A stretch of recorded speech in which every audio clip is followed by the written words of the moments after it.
Ang pagdala ng short firearms in civilian attire should be covered.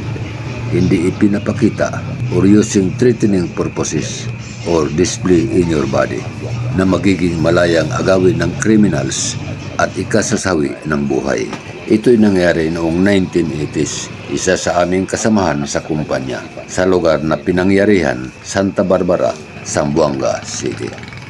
Kanyang nakasanayan, isukbit ang caliber 45 pistol sa likuran. Nasuot ang mamahaling personal na kagamitan in civilian attire. Habang siya'y nakatambay, nakaupo sa kanyang single motorcycle sa mataong lugar, biglang binunot ang kanyang baril sa likuran. Ito'y ikinasa at ipinutok sa kanya. Duguan siyang bumagsak at tuluyang binawian ng buhay. Ang may gawa hindi nanirahan sa lugar, nakituloy lang ito ng isang kaibigan. Sa pangyayaring iyon, kinuha ng suspect ang mga mamahaling gamit ng biktima at tumakas bitbit ang caliber 45 pistol. Ito ang aking masasabi, huwag magtiwala kahit sa iyong anino. Ikaw iiwanan kung nasa madilim ka na bahagi. Hanggang sa muli.